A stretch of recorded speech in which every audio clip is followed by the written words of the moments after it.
I made a review of Genso's Skydrift before a Mario game.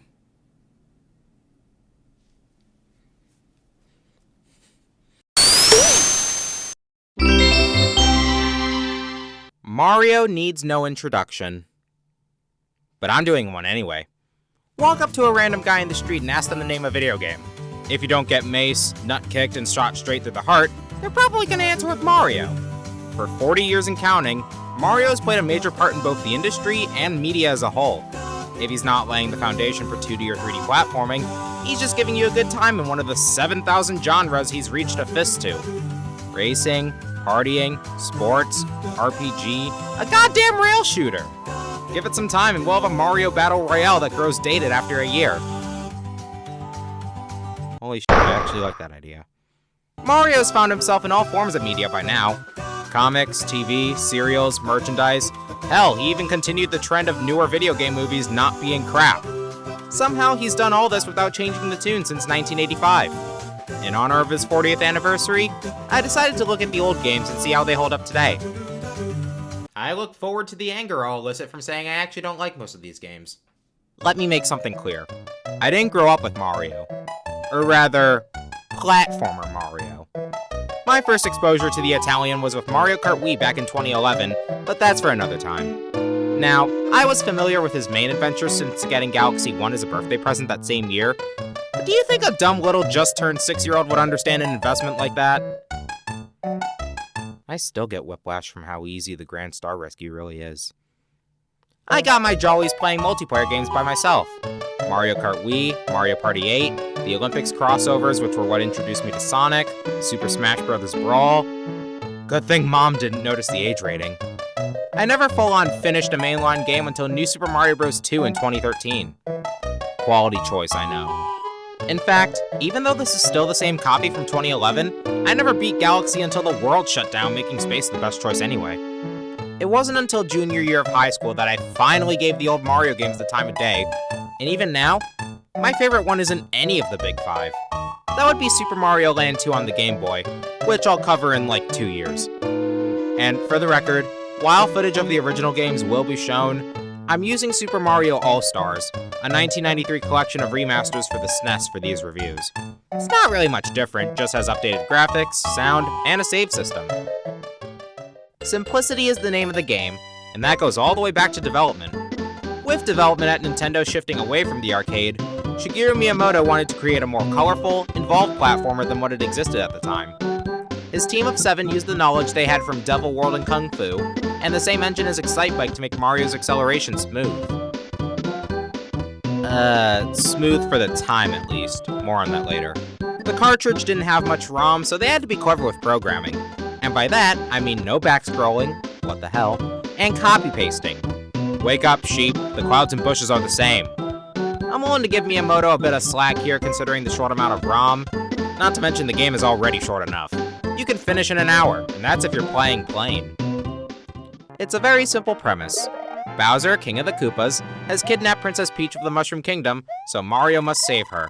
Blocks, coins, and enemies litter the area, and now seems like a good time to mention that according to the manual, the Koopas turned the kingdom's people into stones, bricks, and plants with black magic. Maybe a toad makes up each singular brick, so when Mario breaks a block, he unsticks the toads together? Better than the other conclusion of...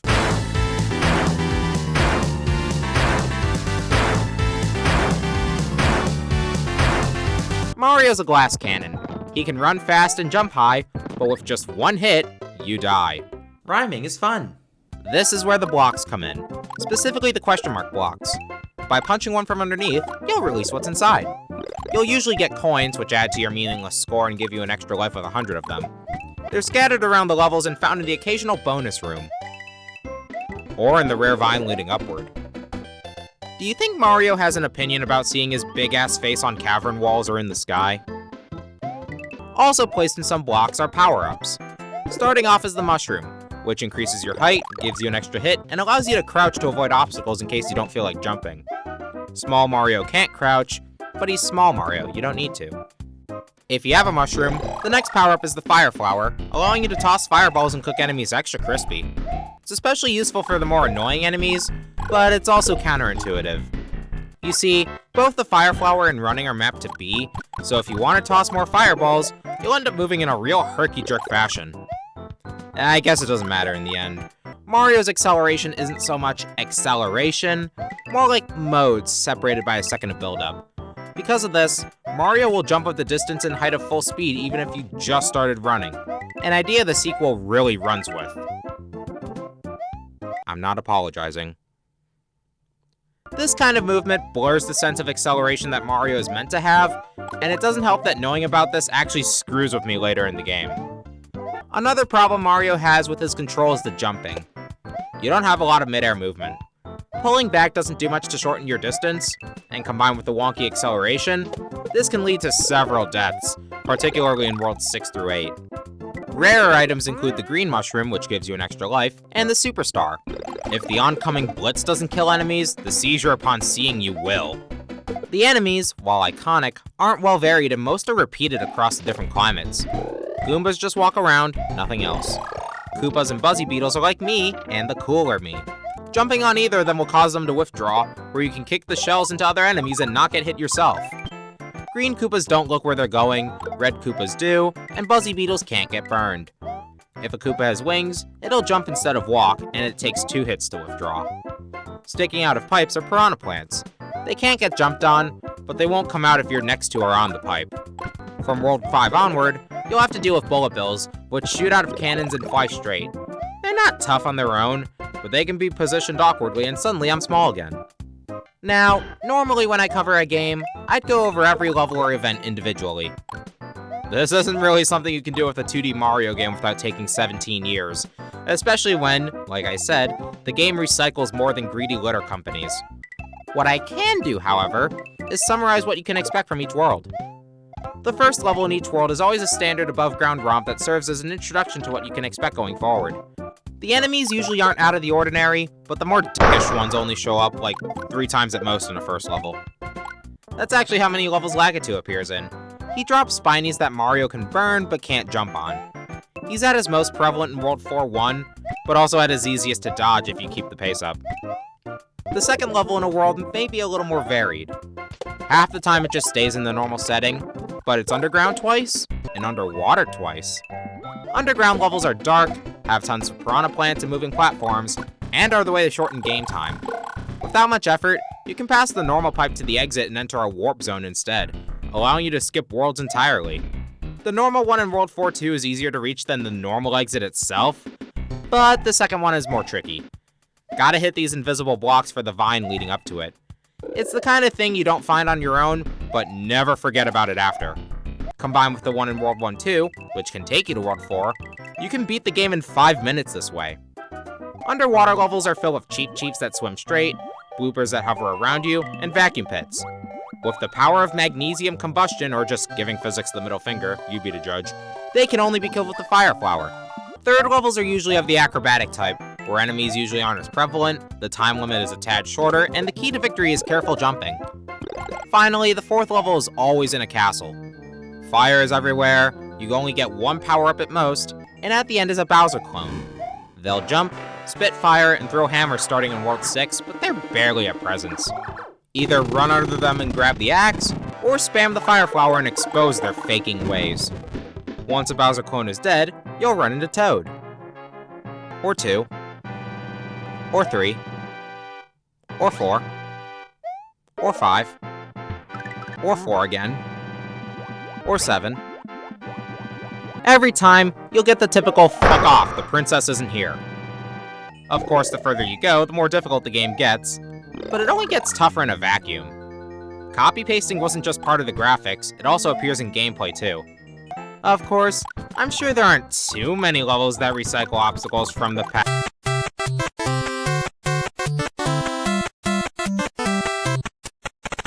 The time limit in the levels is pretty arbitrary. There are only 4 levels in the game where it will ever matter, being World 8-1 and the maze-like castles of World 4, 7, and 8, where the stage loops if you go the wrong way. The original gives you no indication of which way is correct, but the All-Stars version plays a sound for it.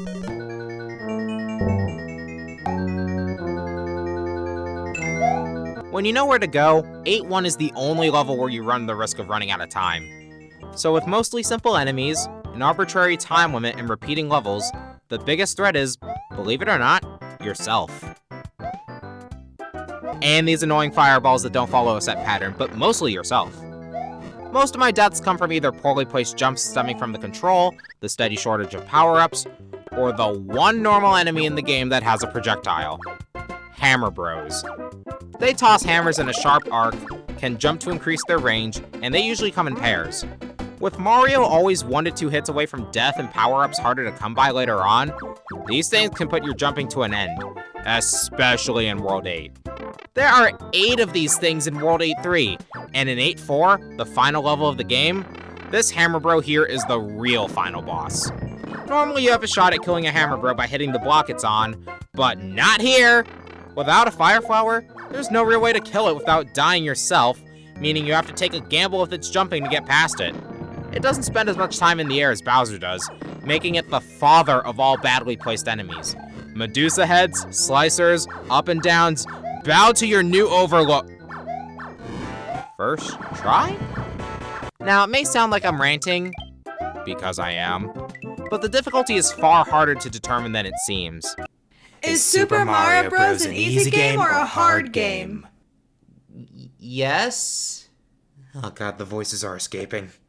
Over the multiple playthroughs I've done for notes, I've come to the conclusion that the difficulty curve was made A, with the lack of back-scrolling in mind, B, without the Fire Flower in mind, C, banking on you having fewer no damage runs the further you get, and D, depending on a lack of warp zones.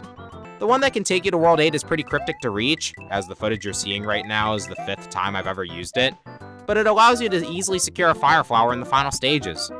World 8-3 on its own is a risky level. If you get unlucky with Hammer Bro jumping and don't use this Koopa as a weapon, it can prolong your game time by insert notable percentage here. Hey, you be the judge. I'm not the one who determines your skill. With a Fire Flower, it completely falls apart. 8-4, when you know where to go, isn't a very grand final level either. And with a Fire Flower, this Hammer Bro means nothing. If you can hold on to it, Super Mario Bros. Is a relatively easy game. Otherwise, it's a little above the middle road, and just easy enough to justify getting sent all the way back to the start upon getting a game over.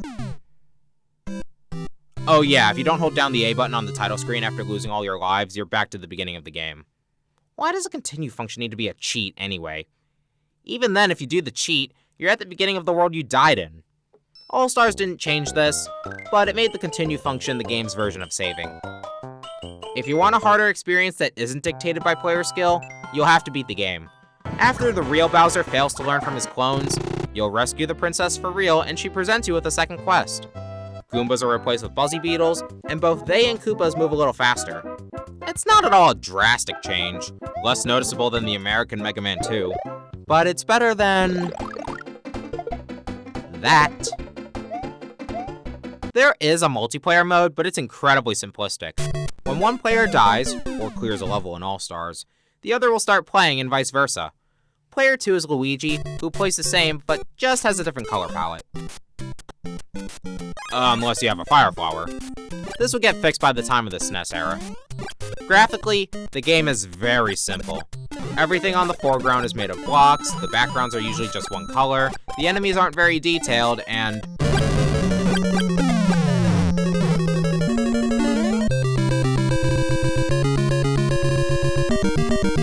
go forward!